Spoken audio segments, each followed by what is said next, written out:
Dios les bendiga, hermanos, en este día.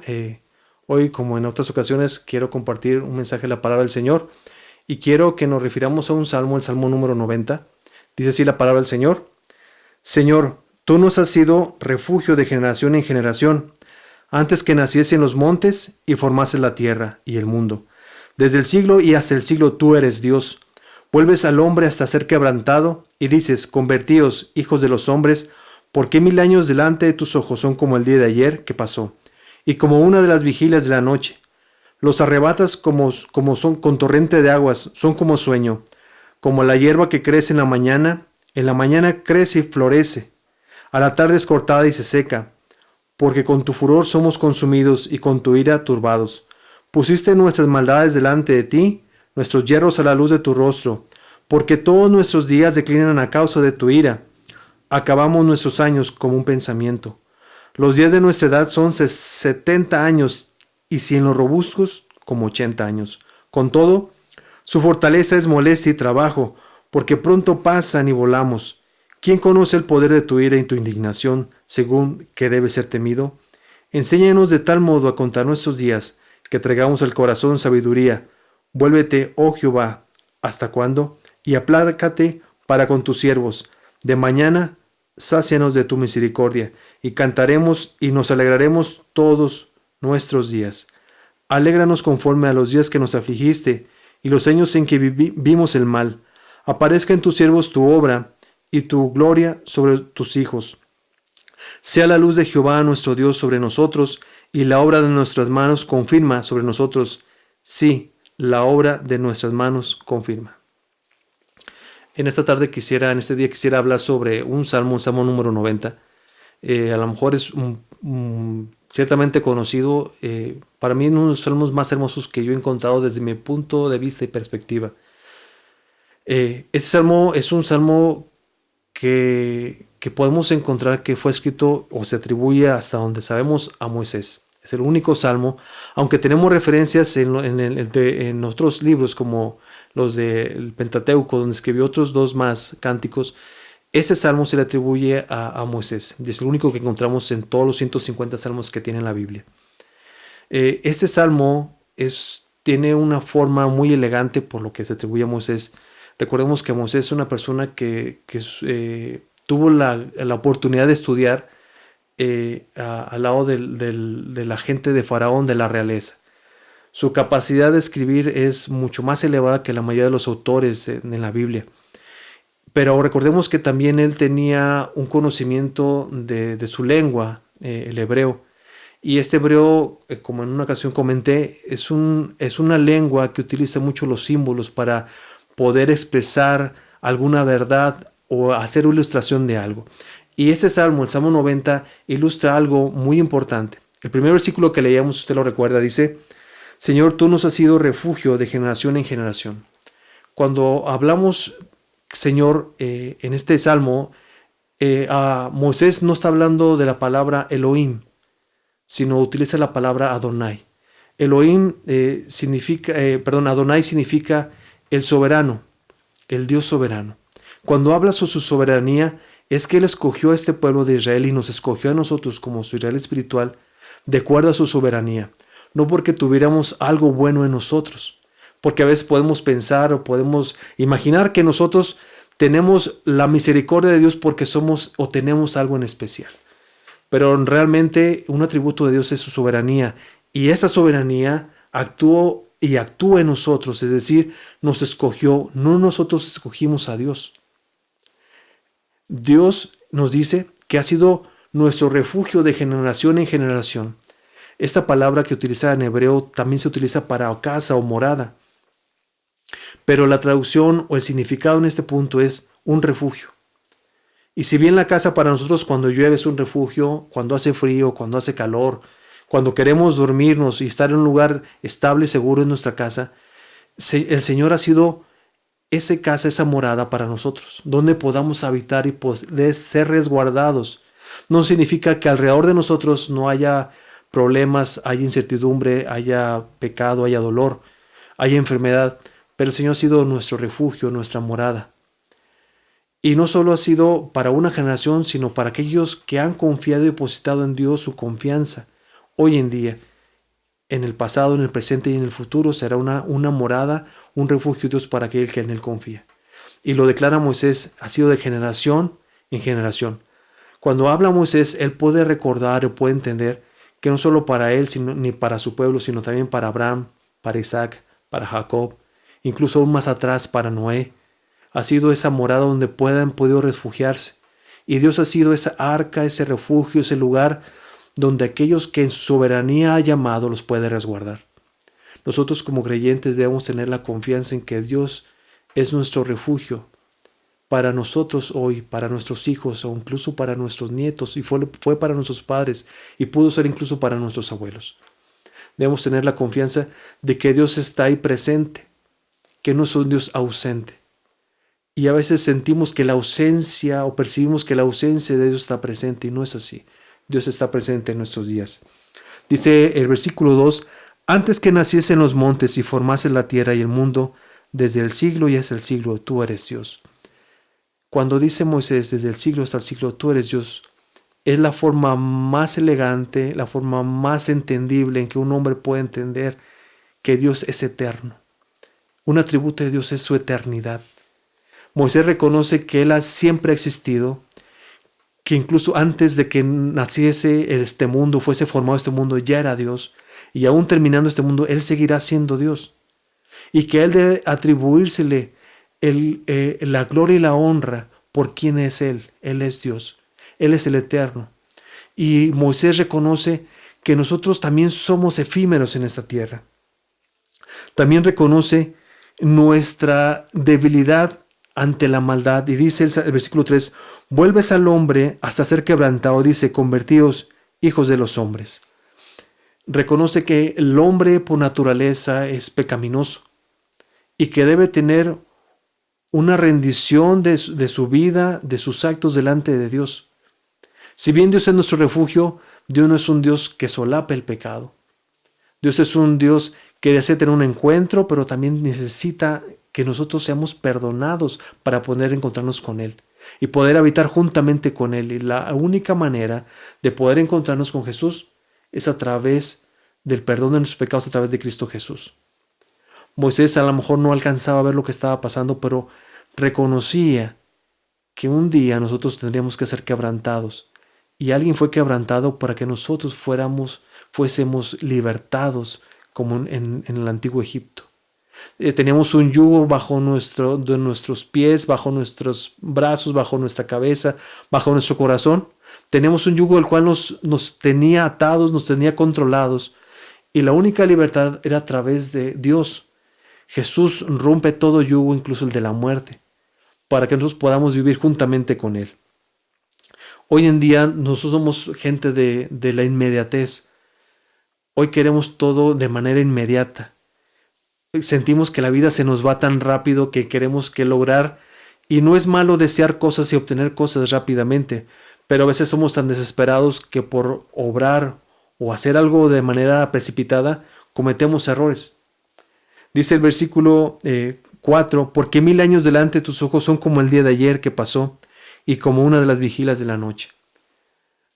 Cuando somos jóvenes pensamos que la vida es larga y que podemos y deshacemos cosas en nuestras vidas y que podemos lograr infinidad de cosas.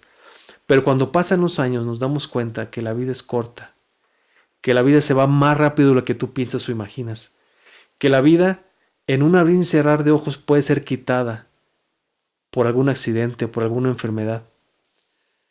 Y Moisés no solo miraba la eternidad de Dios, sino miraba nuestra fragilidad como seres humanos.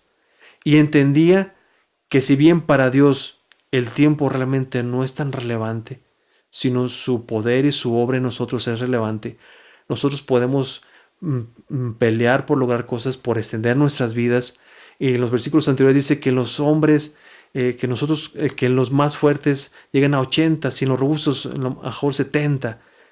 Nosotros podemos pensar de esa manera, que somos como robles, como cedros, que somos fuertes cuando somos jóvenes, pero nos compara como la hierba, si se dan cuenta.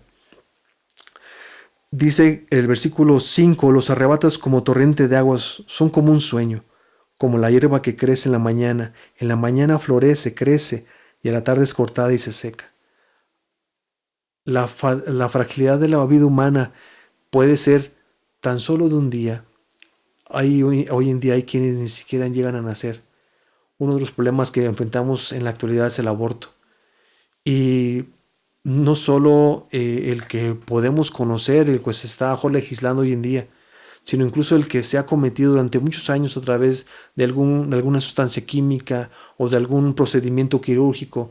Hay quienes siquiera no han llegado a ver la vida. Es tan fácil quitar la vida con un bisturí o con un medicamento que nos hace entender Dios que la fragilidad de nuestra vida es tanta que a veces con una enfermedad podemos padecer de un día para otro y morir. Hoy en día podemos comentar sobre muchas cosas que estamos pasando, y alguien me comentaba en esos días que a lo mejor hoy tenemos una oportunidad, que alguien puede estar enfermo por alguna infección como lo que pasamos hoy en estos días, y no es algo que inmediatamente te va a llevar, puede llevar horas o días para que puedas morir. Y creo que Dios nos da a todos la oportunidad de ponernos a cuentas en estos días, en estas horas que a lo mejor hoy estamos pensando que a lo mejor puedo enfermarme y puedo librarla, o a lo mejor no.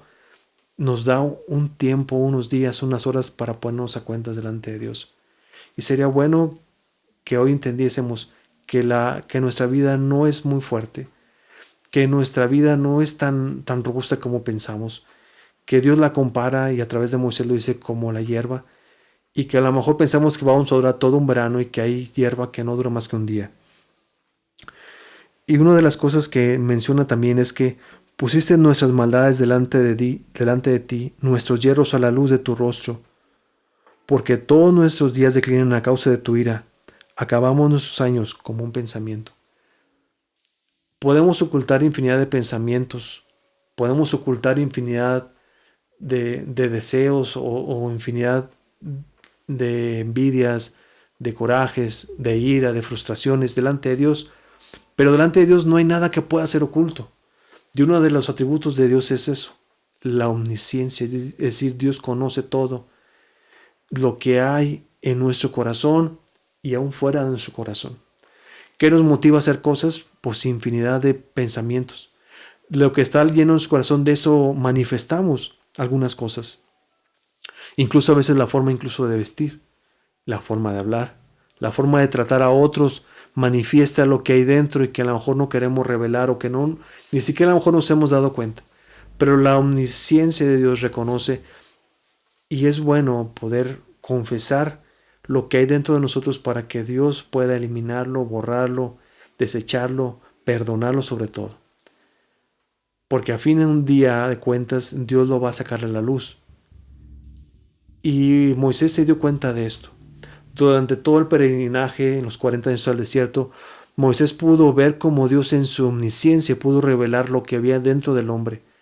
En el caso de Aarón, en el caso de María, en su mismo caso, en caso de muchos de los que estaban ahí.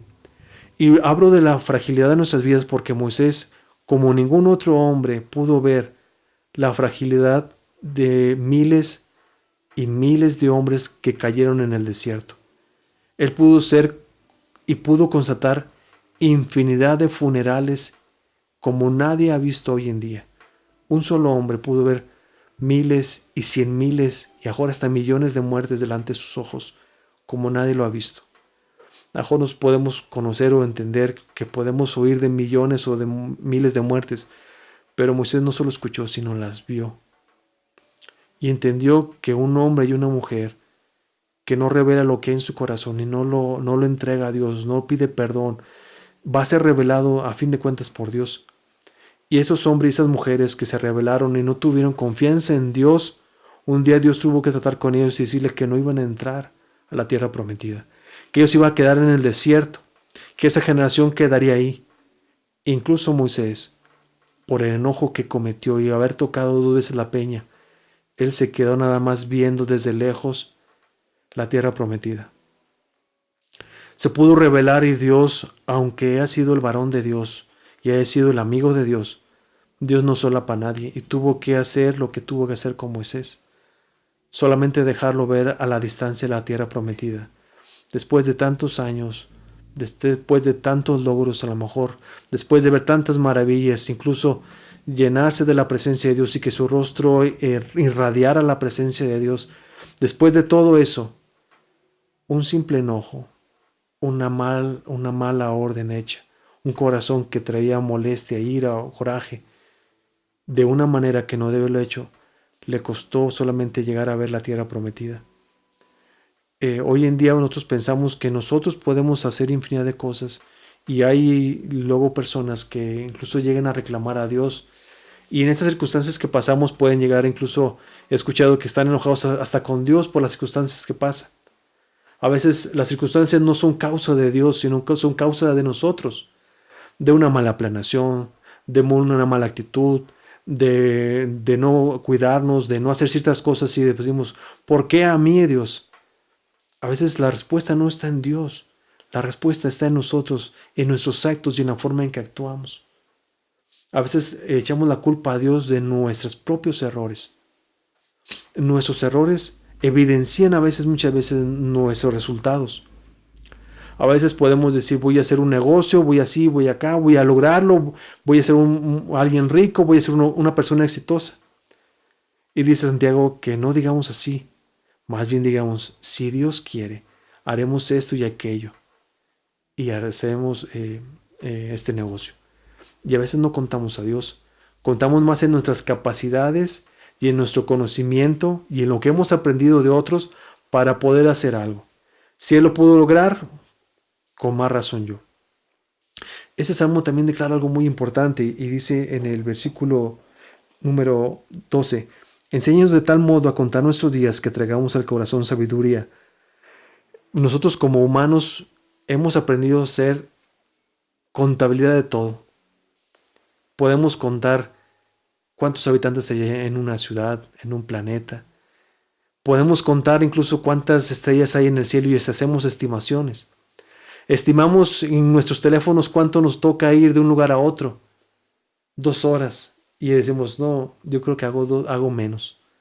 Somos tan fáciles de nosotros hacer cálculos numéricos de tantas cosas, incluso si nos va a alcanzar con el dinero para la quincena, incluso qué voy a hacer con esto y cuánto puedo obtener, cuánto es mi ganancia en porcentaje. Nuestra vida está llena de números. Es diariamente desde que nos levantamos, miramos nuestro reloj y contamos el tiempo hasta que anochece y decimos me voy a comer tantas galletas o me voy a comer. Somos tan buenos para contar, tan buenos para hacer cálculos, pero somos tan malos para hacer contar nuestros días de tal manera que traigamos a nuestro corazón sabiduría. Cuando pasa el tiempo y nosotros crecemos, obtenemos ciertamente sabiduría de muchas cosas. Somos más precavidos en hacer algún contrato, somos más precavidos en a lo mejor prestarle a alguien, somos más precavidos en cruzar la calle incluso, porque a lo mejor hemos sufrido algún accidente. Les digo, en mi caso yo de niño sufrí atropellamiento por un carro y soy más cuidadoso desde esa vez. Una vez tuve el problema de que sufrimos un incendio con unas charolas llenas de aceite y soy más precavido con eso. Infinidad de errores que hemos cometido nos han traído sabiduría, pero a veces como creyentes no nos hemos aprendido a desligar de ciertas cosas o a desligarnos de ciertos actos y los seguimos cometiendo o seguimos cayendo en el mismo error porque no traemos sabiduría, no sabiduría de la experiencia solamente, sino sabiduría de la palabra de Dios. Y Dios nos llama no como un deseo, sino como un mandato, que nosotros debemos obtener sabiduría a través de la Escritura, que nosotros debemos buscar el conocimiento constante, porque eso llega a ser sonante en nuestras vidas. Es decir, hemos aprendido de la palabra, pero también podemos aprender de la gente de experiencia. Y hoy en nuestros días, pocos de nosotros a veces tomamos consejo de las gentes o de las personas o los creyentes que son de más edad. ¿Por qué? Porque pensamos que nosotros somos más capaces. Y yo he encontrado a veces consejos en gente adulta, en la plática con ellos, de cómo hacer algunas cosas. Porque a veces la experiencia y la palabra conjugada les ha dado conocimiento que nosotros no tenemos o que no hemos aprendido. Y a veces es mejor experimentar en cabeza ajena que experimentarlo nosotros mismos. Y hace muchos años, cuando yo aún era joven, todavía adolescente, aprendí de un pastor que era un hombre de edad muy grande ya, alrededor de los 80 años. Y a veces cuando llegaba alguien y yo miraba que llegaba alguien y decía, hermano, es que tengo este problema, es que aquí, oye, tengo un negocio, quiero esto, ¿cómo deme un consejo? Y aprendí que antes que diera un consejo, lo que hacía él, lo tomaba del brazo y le decía, primero, antes de darte un consejo, vamos a orar. Y he aprendido que antes de que hacer alguna circunstancia, algún negocio, algo, no porque vaya a tener que salir bien porque ore. A veces pensamos que la oración es un efecto mágico y dice, si yo oro, tiene que salir. No, no, tampoco es así. Pero la oración nos da la pauta de conectarnos con Dios y entender el pensamiento de Dios y ser dirigidos o incluso ser fortalecidos si no es lo que queremos. Y decía y tomaba el hombro del hermano y decía, primero vamos a orar. Y este hermano, a través de tantos años del conocimiento de la palabra, entendió que la oración es una herramienta en el creyente, no es un elemento mágico, pero es una herramienta en que le puede ayudar a entender qué es el deseo de Dios para su vida. Y eso a veces poco lo entendemos con los años. A veces nosotros creemos más en nuestras capacidades y no es que Dios no nos haya dado capacidades, nos ha dado capacidades y a lo mejor éramos más que en otros más virtudes que en otros más inteligencia que en otros, incluso más talentos unos que en otros. Pero a veces puedes tener muchos talentos, puedes tener incluso mucho conocimiento, pero tu carácter y tu forma de vivir y tu forma de responder no revela lo que has aprendido, no revela tus años de vida, no revela lo que has aprendido. Puedes saberte toda la Biblia al derecho y al revés, pero si tu carácter y tu forma de actuar no es a la manera de Dios, no te ha servido de nada. Es por eso que el salmista y Moisés nos pide a través que tragamos sabiduría, porque es bueno aprender de la palabra, pero es mejor que esta palabra nos transforme y nos lleve a ser sabios en la forma que actuamos. Podrás saberte todas las teologías del mundo, podrás saberte las mejores oraciones, podrás ser mejor cantante o mejor músico, pero si tu carácter no ha sido transformado o guiado y ser de bendición para otros, no te sirve de mucho. Podrás saber muchas cosas sobre doctrina, podrás saber mucho sobre teología, de salvación, de infinidad de cosas, pero si tu carácter no ha sido cambiado, si tu forma de pensar y tu forma de actuar no ha sido cambiado, no te va a servir. Lamentablemente he visto algunos creyentes que pueden tener incluso alguna iglesia, ser pastores, pero su forma de actuar no ha sido la correcta, porque no han aprendido a tener sabiduría. Y he visto jóvenes que han sido entendidos en el camino del Señor, que a pesar de su corta edad son sabios, son entendidos en la palabra, porque prefieren primero orar, primero buscar el consejo de Dios, que tener confianza en sus capacidades. Para terminar, hermanos, dice, de mañana sácianos de tu misericordia, y cantaremos y nos alegraremos todos nuestros días. Dice el 17, sea la luz de Jehová nuestro Dios sobre nosotros, y la obra de nuestras manos confirma sobre nosotros. Sí, la obra de nuestras manos confirma. Esa última parte nos llama a que Dios traiga a nosotros alegría. Pero hay un muy importante, en el último versículo dice, confirma la obra de tus manos. No hay felicidad y no hay gozo si Dios no confirma lo que estamos haciendo. Podemos obrar, levantar orfanatorios, levantar ministerios, levantar músicos, levantar incluso escuelas bíblicas, institutos, pero si Dios no lo ha confirmado, de nada sirve en gran manera este tipo de acciones. A lo mejor nosotros tenemos el deseo, el ímpetu, y no es tan malo en tener un deseo o un ímpetu de evangelizar, de propagar el mensaje, incluso de construir, de hacer infinidad de cosas. No hay nada malo en ello, no. Y Dios se alegra que haya ímpetu y un deseo en su corazón. Pero si Dios no confirma lo que Él desea, trabajaremos en vano. Y he llegado a este punto porque Yo he podido trabajar a veces en vano y he hecho y deshecho y Dios no ha confirmado, pensando que era lo correcto. Y siempre he llegado al punto que lo que necesito es conectarme con Dios, aprender sabiduría, reconocer que yo soy finito y que Dios es eterno y que Dios es soberano y que lo que Él decida hacer con mi vida, tarde o temprano lo tiene que confirmar. Y Él desea confirmar la obra en sus manos y que haya después de esa obra, haya alegría, porque no puede haber realmente alegría si lo que hacemos no es conforme a la voluntad de Dios. Puede haber satisfacción en nosotros mismos, pero no la satisfacción en Dios. Podemos satisfacer nuestros deseos, nuestro ego, nuestra fama, nuestro reconocimiento, pero recordemos que todo lo que hagamos o todo lo que logremos es como la hierba que se seca, que puede florecer en la mañana, pero que a la noche estará seca. Podemos pensar en hacernos un nombre. He visto algunos ministerios que desean hacer un nombre, denominaciones que quieren hacer un nombre, pero nuestra vida, vuelvo al punto, es efímera. Es decir, podemos recordar a grandes hombres o a pequeños hombres, pero a lo mejor llegará el tiempo en que nadie se acuerde de ellos.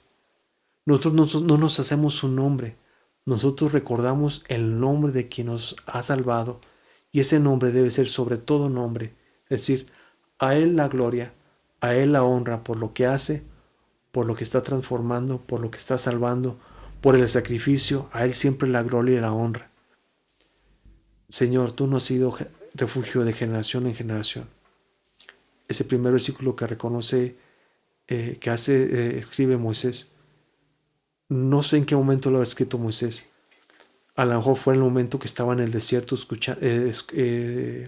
saliendo de Egipto, siendo perseguido, huyendo de que lo capturara por la muerte de aquel egipcio. A lo mejor estaba en el momento de la zarza y que se sentía solo. A lo mejor en el medio del desierto con toda la gente y reconocía que el único lugar donde puedes habitar de la manera correcta es en la casa de Dios, es en la morada de Dios. No me refiero al templo, sino a Dios mismo. El salmo siguiente, el Salmo 91, es un salmo que también dice algo así. El que habita al abrigo del Altísimo morará bajo la sombra del Omnipotente. Y nuestro lugar está en Dios, o debe estar en Dios. Nuestro refugio debe ser en Dios y estar en Dios. Dios nos prepara un lugar próximamente. A lo mejor prontamente estaremos ahí. Una morada celestial, donde estaremos no solo por la morada, sino porque estaremos juntamente con Él. Dios los bendiga, hermanos. Deseo que pueda ser de bendición este mensaje y que pueda reconocer todos esos atributos de Dios que dice el Salmo 90, que mismo Moisés reconoció un día, y que puedas reconocerlo y que a final de cuentas puedes traer sabiduría a tus días a través de los años, a través de la palabra, a través de la experiencia y a veces a través del dolor o incluso a través de la enfermedad. Pueda hacer bendición la palabra, el mensaje, y pueda reconocer tu necesidad siempre de Dios y podamos reconocer nuestra necesidad siempre y constante de Dios. Dios te bendiga.